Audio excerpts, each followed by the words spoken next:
August 21, 1942, just past midnight on the beaches of Guadalcanal in the Solomon Islands, a young Marine private crouches in a hastily dug foxhole carved into volcanic black sand that's still warm from the tropical sun, his hands slick with sweat against the wood and steel of his weapon, and through the suffocating darkness of the jungle across the sandbar, he suddenly hears a sound that would become the stuff of nightmares for every soldier who served in the Pacific Theater, the rising, blood-curdling scream of 800 voices shouting in unison, Tenno Hika Banzai. Long live the Emperor, as Colonel Kaineo Ichiki's detachment of elite Japanese infantry launches a full-scale human wave attack designed to overwhelm the American defensive positions through sheer momentum and shock.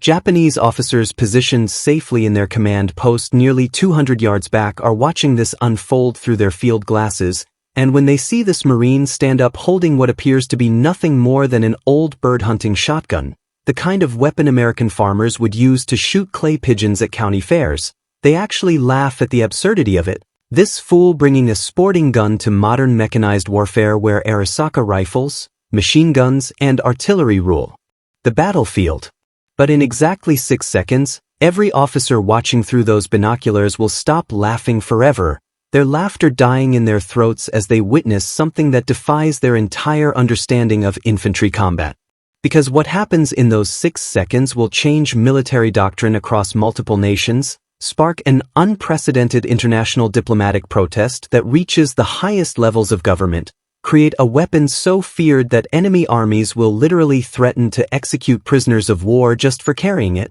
and establish a combat legacy that continues to influence military tactics 83 years later in conflicts from Korea to Vietnam to Iraq and Afghanistan. This is the absolutely true story of the Winchester Model 1897 trench gun, a weapon that nations tried to ban through international law, that turned the tide of close-quarters combat in 2 world wars and beyond, that proved sometimes the simplest solution is the most devastating, and that remains in active military service to this very day because nobody has ever invented anything better for its specific role.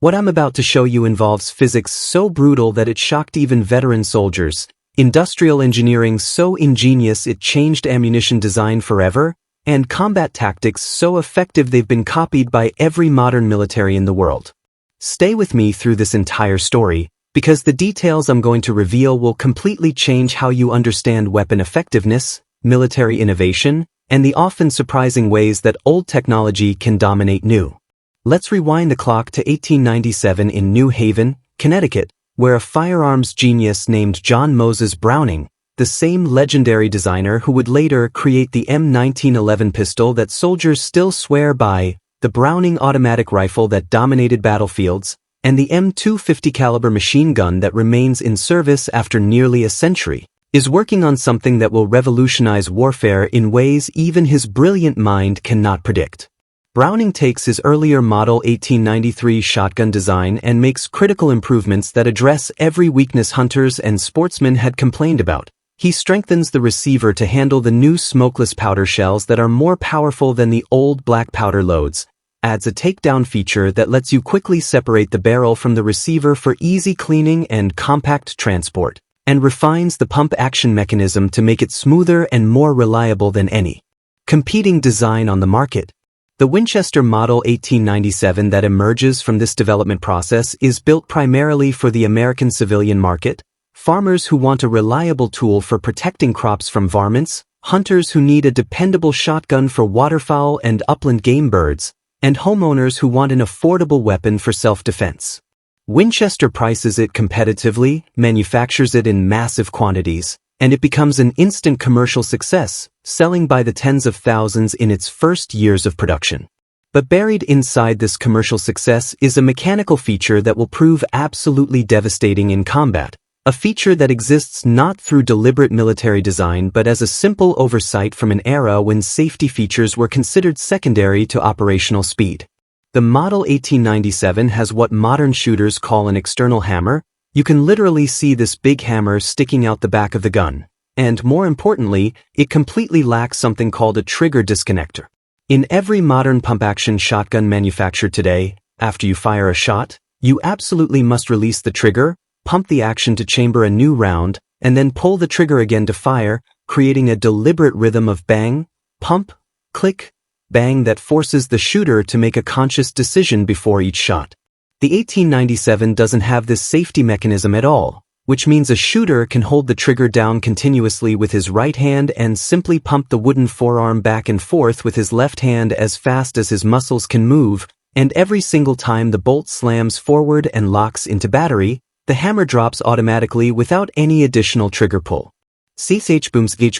Boom. This capability that shooters and collectors call slam firing turns a manually operated pump-action shotgun into something that functions almost like an automatic weapon in terms of rate of fire. The Model 97 holds 6 rounds total in its standard configuration, 5 shells loaded into the tubular magazine that runs underneath the barrel, plus 1 shell chambered and ready to fire, and a trained operator with strong arms and good technique can empty all 6 shells in less than 3 seconds of sustained pumping. That's a rate of fire comparable to many submachine guns of the era, but with vastly more devastating stopping power per shot because each 12-gauge shell isn't firing a single bullet but rather 9 individual pellets of double-aught buckshot, each pellet roughly the diameter of a 9mm pistol bullet. When you do the mathematics, firing 6 shells in 3 seconds means putting 54 separate projectiles downrange in the time it takes to blink 3 times, creating what amounts to a wall of lead traveling at supersonic speeds toward anyone unfortunate enough to be in front of the muzzle. The Model 1897 becomes wildly popular in the American civilian market, with hunters praising its reliability and smooth action, and over its 60-year production run from 1897 all the way to 1957, Winchester will manufacture more than 1 million of these shotguns in various configurations and barrel lengths. But this weapon's true destiny isn't hunting ducks in Iowa cornfields or shooting clay pigeons at county fairs. Its destiny is written in the mud and blood of the most brutal close-quarters combat humanity has ever devised, and that destiny is about to reveal itself in the trenches of France. Fast forward exactly 20 years to 1917, when the United States finally enters World War I after 3 years of trying to maintain neutrality while Europe tears itself apart, and American troops begin arriving in France expecting to find something resembling traditional warfare, maybe some rifle duels at a distance, perhaps cavalry charges across open fields, the kind of combat that appears in history books and patriotic paintings. Instead, they step off the transport ships and walk directly into an unprecedented nightmare that will come to define modern warfare's darkest chapter: trench warfare on the Western Front. 2 massive armies, millions of men on each side, facing each other across a devastated moonscape of mud, shell craters, tangles of barbed wire, and rotting corpses, stretching in an unbroken line for nearly 500 miles from the beaches of Belgium all the way south to the Swiss border. Soldiers on both sides live underground in trenches that are literally ditches carved into the earth, sometimes just 30 or 40 yards apart, so close that on quiet nights you can hear the enemy talking and smoking cigarettes. Traditional military weapons like bolt-action rifles, the Springfield 1903 that most American soldiers carry, are designed for and excel at long-range precision engagements where you aim carefully at a target 200 or 300 yards away, but inside a trench system where combat happens at arm's length, where you turn a corner in a zigzagging trench and suddenly there's an enemy soldier 5 feet in front of you, that long rifle with its fixed bayonet becomes incredibly unwieldy and slow. The Springfield rifle measures about 3.5 feet long without the bayonet, nearly 5 feet with the bayonet attached, and in the confined space of a trench that's only 3 or 4 feet wide. Trying to bring that long weapon to bear while an enemy is rushing at you with a shovel or a knife becomes a recipe for disaster. Plus, even if you manage to point it at the enemy, cycling the bolt to chamber another round takes precious time. You have to lift the bolt handle,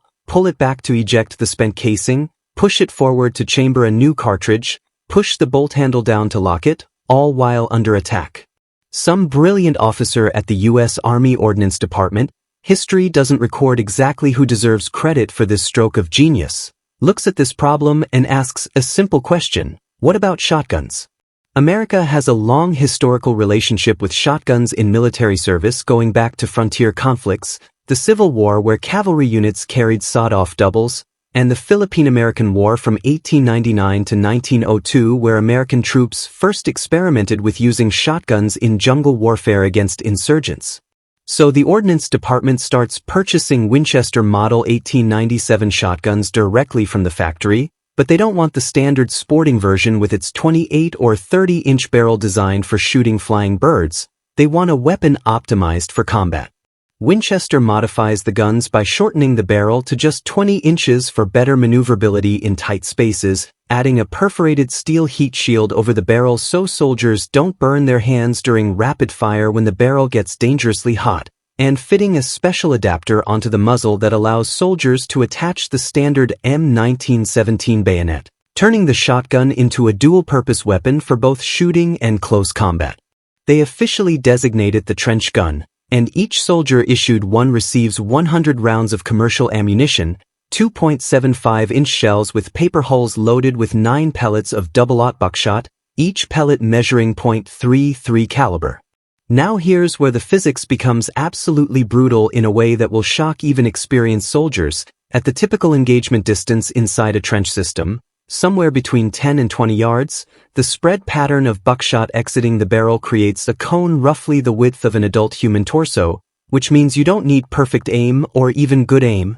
You just need to point the weapon in the general direction of the target, and when those 9 lead balls, each one traveling at approximately 1,300 feet per second, which is faster than the speed of sound, impact a human body simultaneously, the effect isn't like being hit by a rifle bullet that might pass cleanly through. It's like being hit by 9 bullets at exactly the same instant, and the kinetic energy transfer is catastrophic and instantaneous. Multiple projectiles striking ribs, spine, pelvis, and vital organs all at once don't just penetrate tissue. They physically arrest forward momentum, breaking bones, pulping organs, and often lifting the victim off their feet from the sheer force of impact.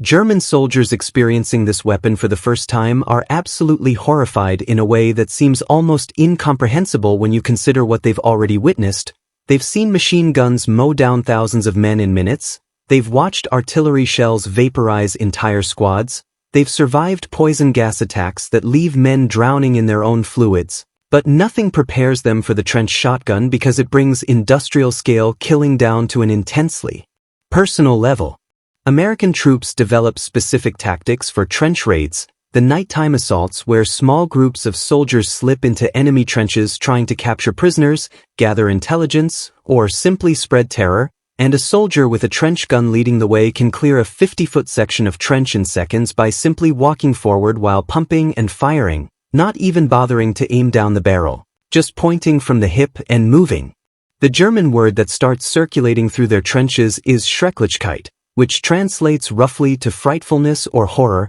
and the psychological impact proves as devastating as the physical casualties. The sound of that distinctive pump action racking a shell in the darkness of no man's land, that mechanical siege sound, becomes something that makes even seasoned German troops panic and retreat because they know what's coming next. Now here's where the story takes an absolutely wild and almost unbelievable turn that reveals just how terrifying this weapon had become. In September 1918, with just 2 months remaining before the armistice that will end the war, the German government does something virtually unprecedented in the history of modern warfare. They file an official diplomatic protest through neutral Switzerland against the American use of shotguns, claiming these weapons violate international law. The formal diplomatic message sent to the United States Secretary of State reads, and I'm quoting the actual historical document here, the German government protests against the use of shotguns by the American Army and calls attention to the fact that according to the law of war, every prisoner found to have in his possession such guns or ammunition belonging thereto forfeits his life. They're specifically claiming the shotgun violates Article 23 of the Hague Convention of 1899 respecting the laws and customs of war on land, which prohibits arms, projectiles, or materials calculated to cause unnecessary suffering, and they're threatening to execute, not imprison, but execute, any American soldier captured carrying a shotgun or even just carrying shotgun ammunition in his pockets. Let's pause for just a moment to appreciate the staggering, almost comical irony of this protest. Because this complaint is coming from the same German military that introduced chlorine gas at the Second Battle of Ypres in April 1915, violating multiple international treaties and killing thousands of soldiers who drowned in their own fluids as the gas destroyed their lungs. This is the same German military extensively using flamethrowers, weapons that literally set human beings on fire, causing death by burning or suffocation, against French and British troops. This is the same German military issuing serrated sawback bayonets specifically designed to cause horrible, jagged wounds that are nearly impossible for field surgeons to treat effectively. And these are the people claiming that the American shotgun is too cruel and inhumane for warfare. The American response is swift, legally devastating, and backed by the implicit threat of massive retaliation. Acting Judge Advocate General Samuel Ansel writes a detailed legal memorandum systematically destroying Germany's argument point by point, noting that the Hague Convention never banned any specific weapon system by name but only prohibited weapons that cause unnecessary suffering, and the shotgun kills quickly and efficiently rather than causing prolonged agony like poison gas or flamethrowers. Then comes the counter-threat that makes Germany's position completely untenable. Secretary of State Robert Lansing sends a message back through Swiss diplomatic channels essentially stating that the shotgun is perfectly legal under all international laws and treaties, and if Germany executes even a single American prisoner of war for carrying a shotgun, the United States will respond by executing German prisoners for every documented instance of flamethrower use, poison gas use, or serrated bayonet use by German forces.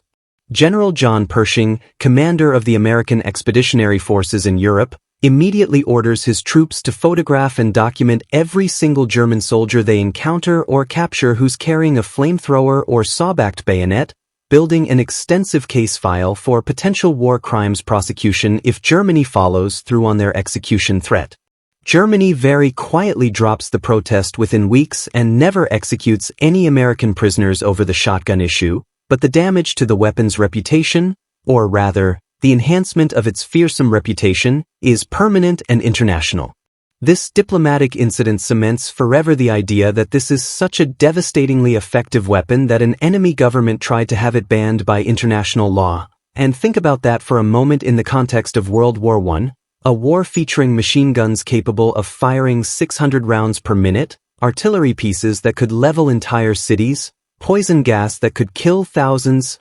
flamethrowers, tanks, aircraft dropping bombs, and the weapon that terrified the German military enough to risk an international incident was a pump-action shotgun that American farmers used to shoot ducks. The Winchester Model 1897 goes back into storage after World War I ends in November 1918, spending more than 2 decades sitting in military warehouses and armories as America demobilizes its military and tries to return to peacetime normalcy, but on December 7, 1941, everything changes in a matter of hours when Japanese aircraft launch their surprise attack on Pearl Harbor, killing more than 2,400 Americans, sinking or damaging 8 battleships, and forcing the United States into a two-front war against both Japan in the Pacific and Germany in Europe. And the Pacific theater that American forces are about to enter will prove to be unlike anything they've ever experienced before, creating conditions where the shotgun will find its absolute perfect combat environment and establish a legend that persists to this day.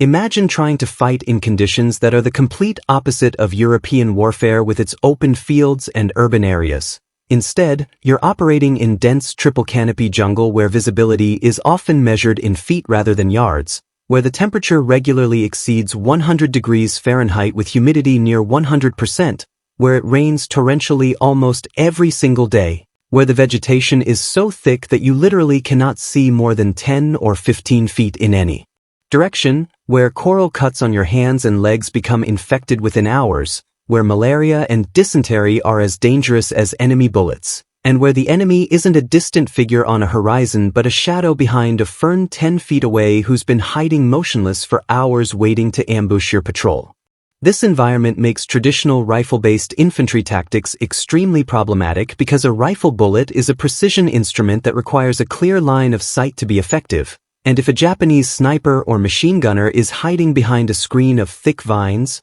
broad leaves, and dense undergrowth, A single .30 caliber bullet from a rifle might deflect off a branch, might pass harmlessly through a gap in the foliage, or might hit leaves and vines without ever touching the actual target behind them. The shotgun changes the entire physics and geometry of jungle combat in ways that prove immediately and dramatically effective. The U.S. military pulls both the Winchester Model 1897s and the newer Winchester Model 12s out of storage, the Model 12 being an improved internal hammer version that Winchester engineer Thomas Crosley Johnson designed in 1912 based on Browning's original concepts, and more than 80,000 of these shotguns are purchased during World War II by the Marines, Army Air Forces, and Navy, mostly for use in the Pacific Theater. Both models retain the crucial slam-fire capability that makes them so devastatingly effective in rapid-fire situations.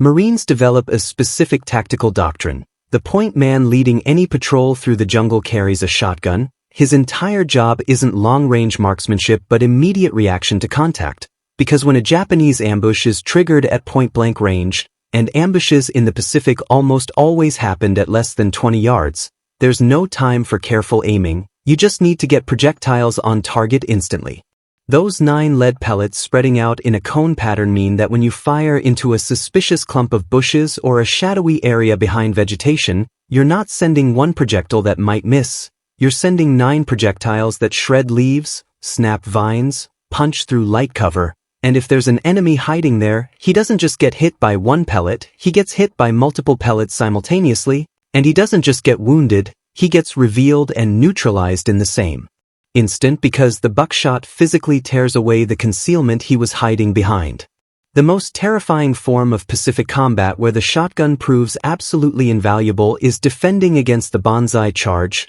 mass infantry assaults where hundreds of Japanese soldiers charge in human waves, screaming at the top of their lungs, many armed with Arisaka rifles and bayonets, some carrying swords, some carrying nothing but grenades, driven by a military doctrine that emphasizes the spiritual power of the offensive and the belief that courage and aggression can overcome superior firepower. The Battle of the Tenaru River on Guadalcanal on August 21, 1942, exemplifies this tactic, where Colonel Kaineo Ichiki's detachment launched a night attack against Marine positions, and to be absolutely clear, there was incredible personal bravery in these attacks even though the tactics were fundamentally flawed and resulted in massive casualties for the attackers. A Marine armed with a bolt-action Springfield rifle, even if he's a good shot, can fire maybe 10 aimed shots per minute under ideal conditions, and when you're facing a wave of attackers sprinting across 50 yards, that rate of fire becomes mathematically insufficient because you simply cannot cycle the bolt fast enough to stop the momentum of the charge.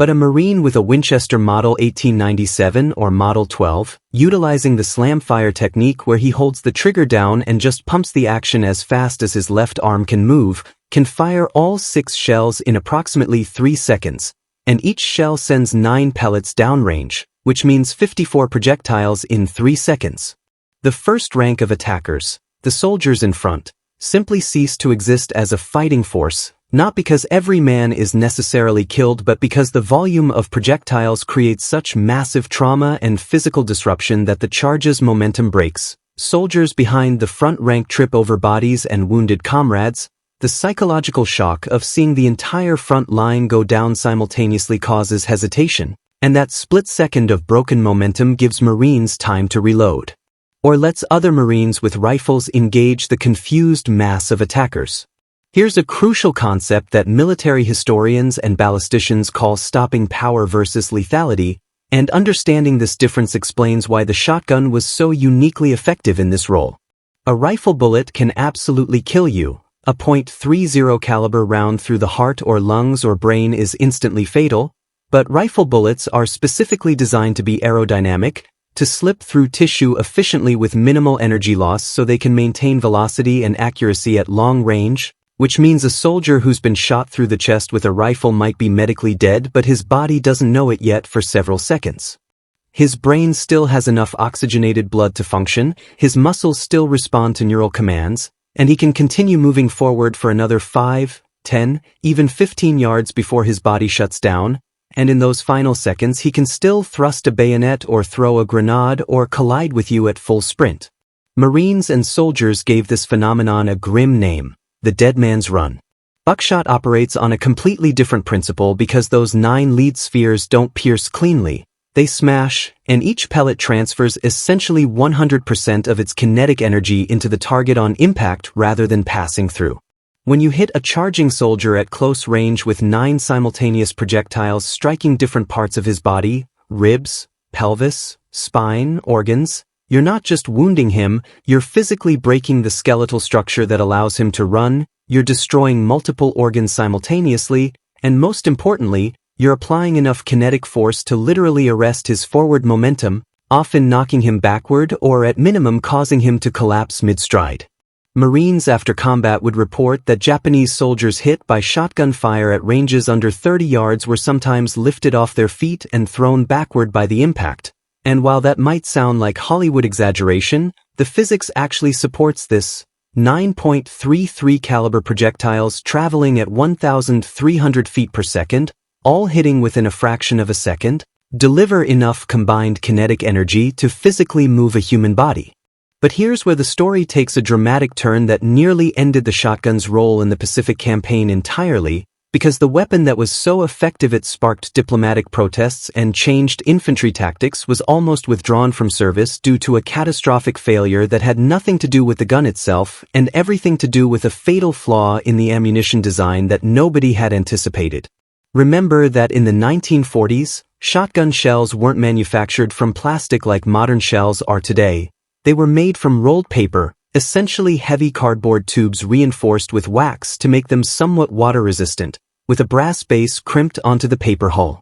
This design had worked absolutely perfectly for decades in American hunting conditions where you might encounter some morning dew or a light rain shower, and it had even worked adequately in the muddy but temperate trenches of France during World War I where the climate, while wet, was still relatively cool and the paper had time to dry out between engagements. But the Pacific jungle environment was something entirely different and vastly more hostile to paper ammunition, with humidity levels in places like Guadalcanal, New Guinea, Bougainville, and the Solomon Islands regularly reaching 100%, meaning the air is literally saturated with water vapor and nothing ever truly dries out. It rains almost every single day, not gentle rain but torrential tropical downpours that turn the ground into soup. Soldiers wade through rivers and streams during patrols. They sleep in muddy foxholes where water pools at the bottom, and in these conditions the paper hulls of shotgun shells literally acted like sponges, absorbing moisture from the air even when stored in supposedly sealed containers.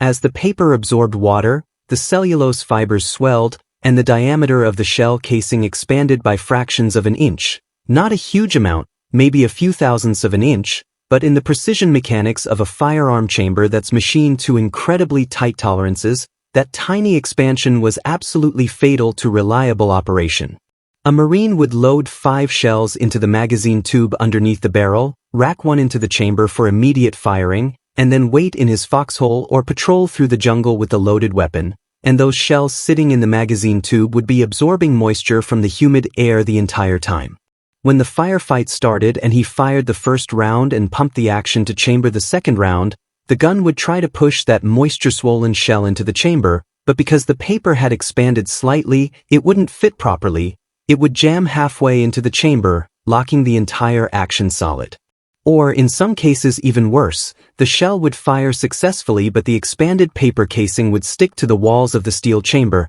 and when the Marine pumped the slide backward to eject the spent shell, the extractor claw designed to grab the brass rim would rip right through the soft, weakened brass base, tearing it off and leaving the swollen paper hull stuck inside the barrel while the Marine desperately tried to clear a stoppage with enemy soldiers charging his position. There are documented and absolutely heartbreaking reports from battlefields on Guadalcanal and Cape Gloucester of Marines found dead at their positions with their shotguns completely disassembled beside them, their fighting knives lying nearby, clear evidence that in their final moments they had been desperately trying to pry or cut stuck shells out of the chamber while being overrun by the enemy, trying to get their weapon back into operation but running out of time. The perfect close-range weapon, the gun that should have been their best defense, had become a single-shot weapon at best or a completely useless club at worst because the ammunition design couldn't handle the environmental conditions, And this was a failure of materials science and engineering rather than tactics or training.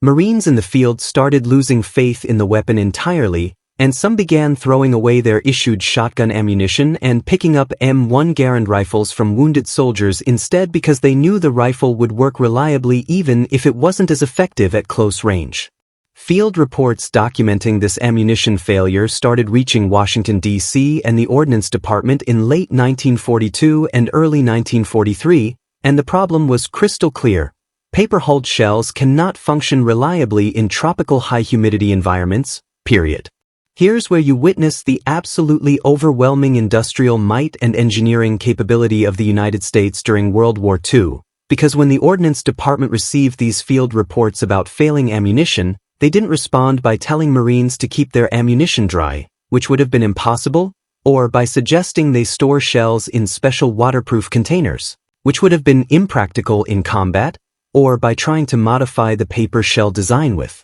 better waxes or coatings, which would have only delayed the problem. Instead, they made a decision that perfectly exemplifies American industrial power and the willingness to spend whatever resources necessary to give soldiers reliable equipment. They ordered the complete redesign and manufacture of entirely new ammunition made from solid brass, from the base of the cartridge all the way up to the crimp at the top that holds the shot charge in place, creating what amounted to enormous rifle cartridges machined entirely from high-grade brass. Now understand what a massive decision this was, because brass is a strategic material that's absolutely critical for the war effort. It's needed for artillery shell casings that get fired by the millions, for machine gun cartridges, for radio and electrical components, for ship fittings, for aircraft instruments, and brass production is limited by the availability of copper and zinc, both of which have to be mined, refined, and carefully allocated. Using brass to manufacture disposable shotgun shells was incredibly expensive, with each brass shell costing several times what a paper shell cost to produce,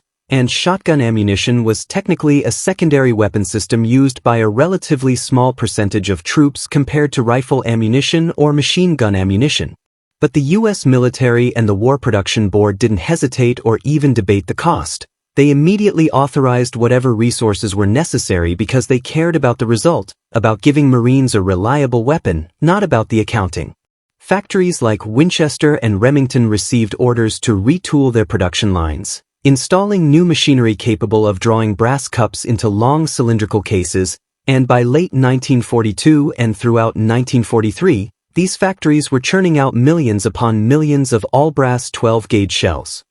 The military officially designated them as shell, shotgun, brass, 12-gauge, number 00 Buck M19, and these brass shells solved every single problem the paper shells had encountered. They were completely impervious to water because brass doesn't absorb moisture at all. You could literally leave them submerged in seawater for a week, pull them out, load them into a shotgun, and they would fire perfectly. They were slicker than paper when feeding into the chamber, reducing friction and ensuring smooth, reliable chambering even when covered in mud or sand. They extracted cleanly every single time because brass is elastic and returns to its original shape after firing rather than swelling and sticking like paper. When crates of these shiny golden M19 brass shells started arriving in the Pacific Theater in 1943, being distributed to Marine units fighting their way through New Guinea, preparing for the invasions of Tarawa and Saipan, the shotgun was completely reborn as a reliable combat weapon.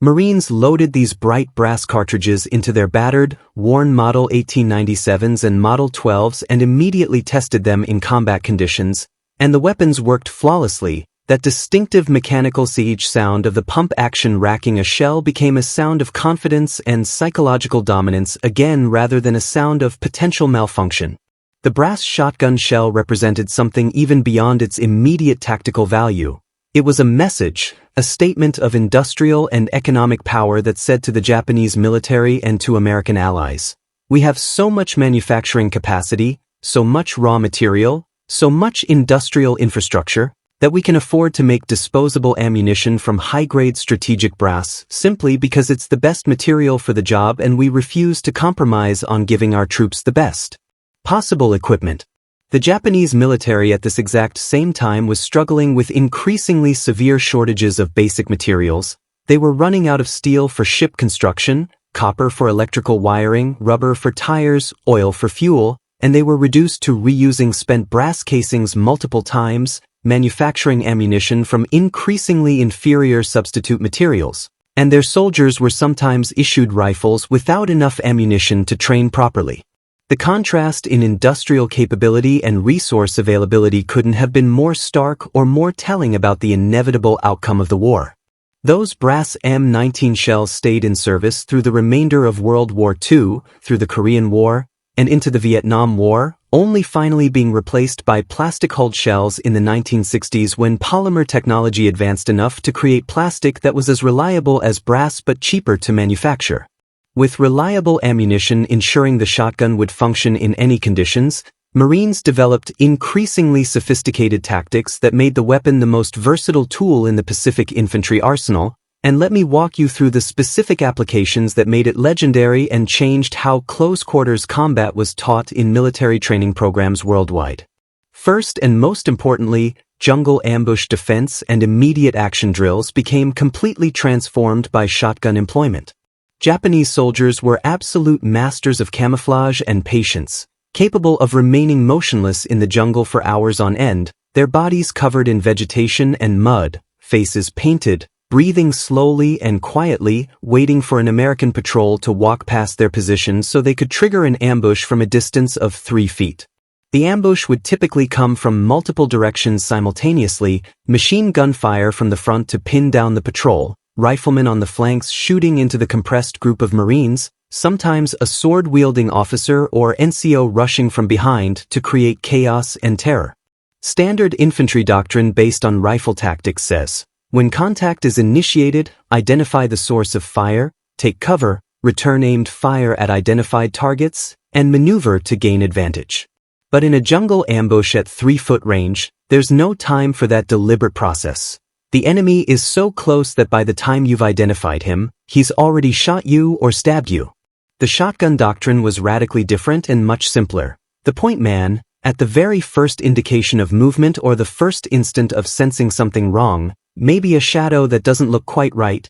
maybe a smell that's out of place, maybe just an intuitive feeling of danger, doesn't wait to positively identify the threat. He just points his shotgun toward the suspicious area and fires immediately, and then continues firing and pumping as fast as possible until either the magazine is empty or the threat is definitively neutralized. The spread of buckshot means you don't need to aim perfectly or even well. If something moved in the bushes at close range, you fire in that general direction, and if there was an enemy there, the 9 pellets spreading out in their cone pattern will find him even if your point of aim was off by a foot. And because of slam fire capability, follow-up shots are arriving at the target in fractions of a second. If the first shell didn't completely resolve the threat, the second, third, and fourth shells are impacting before anyone can react. This wasn't precision marksmanship, it was rapid volume of fire that saturated an area with projectiles, and it worked phenomenally well at saving the lives of point men who were the most vulnerable members of any patrol. Second major application, bunker and fortified position clearing, which became increasingly critical as the war progressed and Japanese defensive tactics evolved. After experiencing devastating casualties from Banzai charges and other offensive operations, Japanese commanders under leaders like General Tadamaki Kurabayashi on Iwo Jima began building sophisticated defensive positions, bunkers constructed from coconut logs, reinforced concrete, and coral rock, connected by extensive tunnel systems, with carefully positioned firing slits and interlocking fields of fire. These fortifications were nearly impervious to rifle fire because the bullets would just splash harmlessly against the concrete or coral, and grenades were problematic because they often rolled back out of the firing slits before detonating, potentially killing the Marines who had thrown them. Flamethrowers worked but required the operator to get dangerously close while completely exposed, carrying highly flammable fuel on his back, making him a priority target for every Japanese defender who could see him. The shotgun changed the entire geometry and physics of bunker clearing through an unexpected property that Marines discovered through combat experience rather than theoretical planning. Soft lead buckshot pellets, unlike hardened steel-jacketed rifle bullets, ricochet violently and unpredictably off hard surfaces like concrete, coral rock, and hardwood logs, and inside the confined space of a bunker, this creates a devastating effect that turns the defensive structure against its own occupants. A Marine approaching a bunker doesn't need to see the defenders inside the dark interior, doesn't need to expose himself for more than a second, doesn't even need to know exactly where inside the bunker the enemy soldiers are positioned. He just needs to get the muzzle of his shotgun close to the firing slit or entrance and pull the trigger multiple times in rapid succession. The 9 lead pellets enter the confined space at supersonic speed, and because they're soft lead rather than hardened metal, when they impact the back wall or side walls or ceiling, they flatten out and bounce at completely unpredictable angles, careening around inside the bunker in a chaotic pattern that's impossible to predict or avoid. The interior of the bunker effectively becomes a blender filled with ricocheting lead projectiles traveling at lethal velocities, and there's no safe place to stand or hide because the pellets are bouncing off every surface. A single shotgun blast can wound or incapacitate everyone inside a small bunker through the sheer randomness and volume of ricocheting projectiles, and 3 or 4 rapid shots pumped through slam fire can clear a medium-sized fortification in seconds. Japanese defenders who had built these bunkers thinking they provided excellent cover and protection found themselves shredded by their own fortifications, with projectiles striking them from unexpected angles because the pellets had bounced off walls or ceilings. This tactic was absolutely brutal in its efficiency and became standard doctrine taught to assault teams preparing for island invasions. Third critical application: perimeter defense and sentry duty during nighttime hours, which was when the Japanese military excelled and when American troops felt most vulnerable. The Imperial Japanese Army had extensively trained their elite infantry units in night infiltration techniques, crawling silently through barbed wire without making the slightest sound, moving through American defensive positions in complete darkness, getting within arm's reach of foxholes before striking with knives, grenades, or bayonets. For an exhausted Marine on sentry duty, staring into the pitch-black jungle after fighting all day, trying to stay awake while listening to every sound, the night became a time of extreme psychological stress because every snapping twig, every rustling leaf, every sound could be a harmless animal or it could be an enemy infiltrator seconds away from killing him. A rifle in total darkness is nearly useless for this role because you need to see your target clearly enough to aim at it, you need to identify it positively as hostile rather than friendly before shooting, and if you fire at a sound and miss, you've just given away your position while potentially not neutralizing the threat. The shotgun fundamentally changed the equation by removing the requirement for visual identification and precise aim.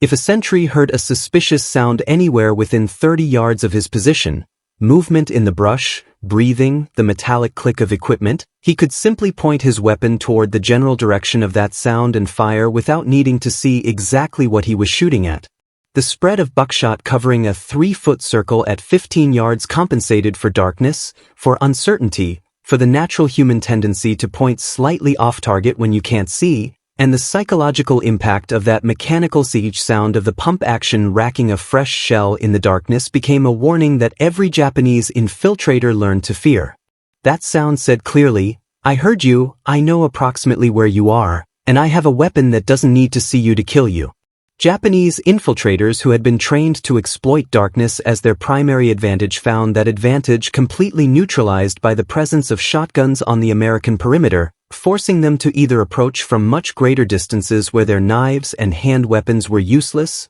or to accept much higher casualties during infiltration attempts. There are multiple documented instances from battlefields across the Pacific of Japanese patrols discovering the bodies of their best infiltrators the following morning, finding them riddled with buckshot wounds just feet from American foxholes where they had been stopped dead in their tracks by sentries who had fired at sounds rather than at visible targets. Fourth application that became standardized across all Marine and many Army units: the point man doctrine that assigned shotguns specifically to the lead soldier in any patrol formation moving through jungle or dense terrain. This represented a fundamental shift in thinking about weapon assignments based on role rather than rank, because traditionally the most experienced and skilled soldiers carried rifles that required marksmanship ability, but the shotgun point man doctrine said that the soldier most likely to make first contact with the enemy should carry the weapon optimized for instant reaction rather than precision. The point man's entire job was to move forward slowly and carefully, watching for signs of ambush, and if contact was initiated, to immediately fire multiple rounds to suppress the enemy and allow the rest of the patrol to deploy and respond. This simple change in doctrine, matching weapon to tactical role, saved countless lives because it recognized that at the distances where point men encountered the enemy, speed of fire and spread pattern were vastly more important than long-range accuracy. The psychological benefits were also significant because point men knew they were carrying the best possible weapon for their specific job, which increased confidence and reduced the natural fear that comes from being the first person into potential danger. The war in the Pacific ends in August 1945 with the atomic bombings of Hiroshima and Nagasaki followed by Japan's surrender, and in the years immediately following, the American military goes through massive demobilization and dramatic changes in equipment as technology advances. The great battleships that dominated naval thinking for decades get scrapped or mothballed as aircraft carriers prove to be the decisive naval weapons. The piston-engine fighters that filled the skies over Europe and the Pacific get replaced by jet aircraft capable of speeds that would have seemed impossible just years earlier. The bolt-action rifles that soldiers carried through 2 world wars get replaced first by semi-automatic rifles like the M1 Garand and then by fully automatic assault rifles. Almost every iconic weapon system from World War II becomes obsolete within a decade, relegated to museums and historical collections as newer, more advanced technology renders them outdated. Except the combat shotgun, which proves something fundamental about certain types of warfare that transcends technological advancement. Sometimes you cannot improve upon a simple, brutal concept that perfectly matches physics to tactical requirement. The Winchester Model 1897 and Model 12 remain in military inventory and continue to see combat service because the need to deliver massive kinetic energy at close range with high probability of hit never goes away regardless of how advanced other weapons become.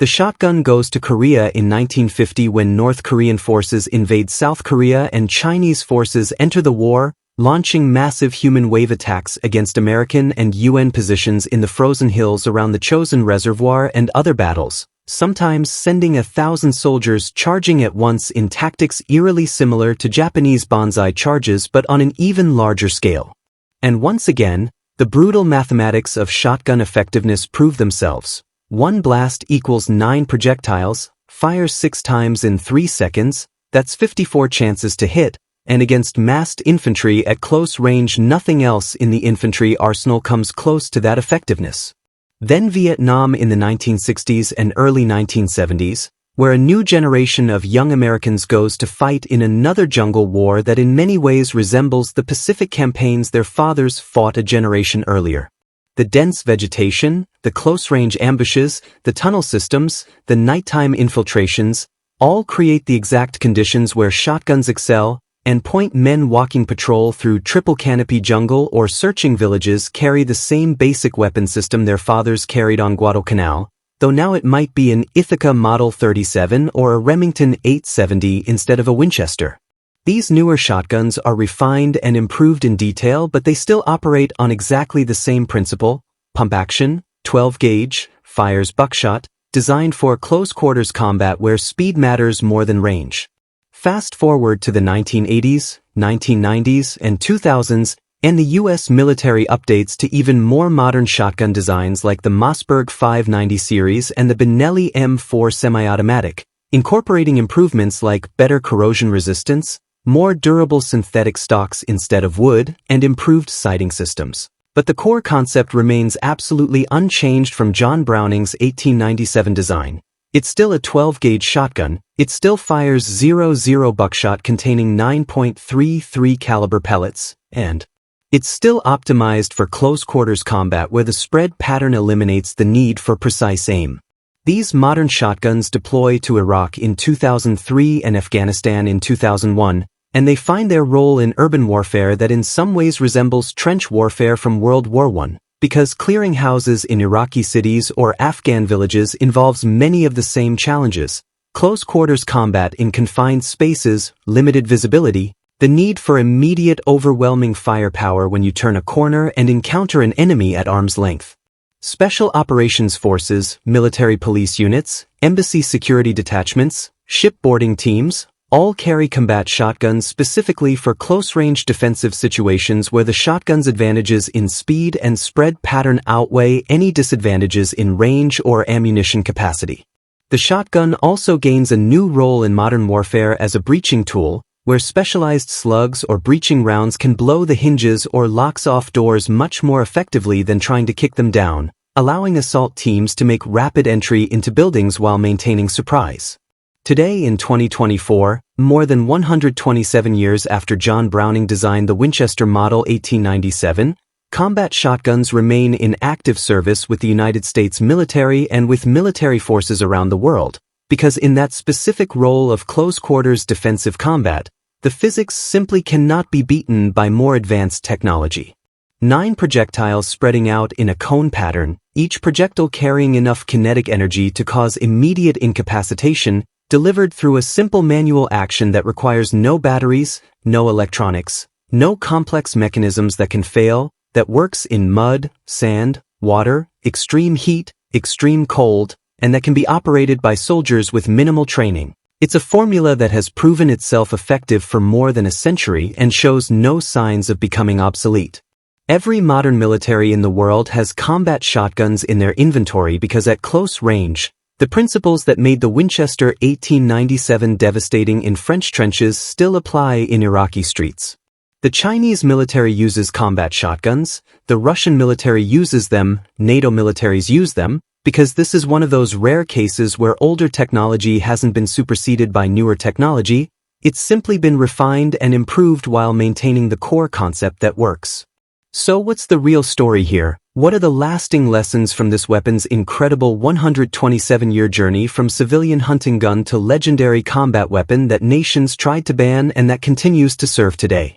First and most fundamentally, it's a perfect illustration that the best solution to a problem isn't always the most sophisticated or technologically advanced solution. Sometimes the simplest approach that matches physics to tactical requirement works better than anything complex. The shotgun dominated and continues to dominate close-quarters combat not because it's high-tech but because it's perfectly optimized for its specific role, and no amount of advanced technology can change the basic physics that make it effective. Second, it demonstrates American industrial power and the willingness to commit whatever resources necessary to solve problems and give soldiers reliable equipment, as shown dramatically by the decision to manufacture millions of expensive brass shotgun shells just to ensure the weapon worked reliably in tropical conditions, a decision that said effectiveness matters more than cost. Third, it shows the importance of adaptation and doctrine development, because the same basic weapon proved effective in completely different environments and combat situations from French trenches to Pacific jungles to Korean hills to Vietnamese villages to Iraqi cities by adapting tactics to match the weapon's strengths to each situation's requirements. Fourth, it illustrates how psychology and reputation can be as important as physical effectiveness, because the fear that Japanese and German soldiers developed toward this weapon affected their tactics and morale even beyond the actual casualties it inflicted. Fifth, it demonstrates how listening to feedback from soldiers in the field and rapidly solving their problems can make the difference between success and failure, as the rapid development and deployment of brass ammunition after paper shells failed shows the importance of responsive logistics and industrial flexibility. But perhaps most importantly, the Winchester 1897 story reminds us about the nature of infantry combat and why despite all our technological advances, warfare still ultimately comes down to individual soldiers with weapons fighting at close range. All the air power in the world, all the artillery, all the tanks and missiles and drones, cannot hold ground or clear buildings or win wars by themselves. Eventually, it requires infantry soldiers moving forward on foot, entering enemy positions, and fighting at the distances where you can see the enemy's face. And for that kind of combat, for those crucial moments when everything depends on immediately stopping an enemy who's 10 feet away, you want the most effective tool regardless of whether it seems crude or unsporting or beneath the dignity of modern warfare. The Japanese officers who laughed at that hunting gun on Guadalcanal made a fatal mistake in judgment. They mistook mechanical simplicity for weakness, they confused a lack of sophistication with a lack of lethality, They believed that warfare was a contest of martial skill where the better-trained soldier with the better technique should prevail. The Winchester shotgun and its brutal effectiveness proved that warfare is actually a contest of physics and that the weapon which delivers the most kinetic energy to the target in the shortest amount of time wins regardless of how elegant or traditional it might be. The American willingness to use a weapon that seemed crude, that enemy governments called inhumane, that looked like something a farmer would use, was simply a reflection of industrial pragmatism and a focus on what works rather than what seems appropriate. American soldiers didn't want a fair fight based on skill and honor. They wanted to accomplish the mission and go home alive, and the shotgun was the tool that gave them the best chance of doing exactly that. Those officers stopped laughing when they watched their assault wave collapse under a storm of lead, when they realized that courage and fighting spirit couldn't overcome physics, when they understood that the Americans had brought not a hunting gun but a perfectly optimized killing machine that turned close-quarters combat into a one-sided massacre. The legend that was born in those 6 seconds on Guadalcanal continues today, more than 8 decades later, every time a soldier anywhere in the world picks up a combat shotgun and chambers a round, because that each sound echoes across more than a century of warfare and carries with it the lesson that sometimes the old ways are the best ways, that sometimes simple is better than complex, and that sometimes a weapon designed in 1897 is still the best tool for the job in 2024.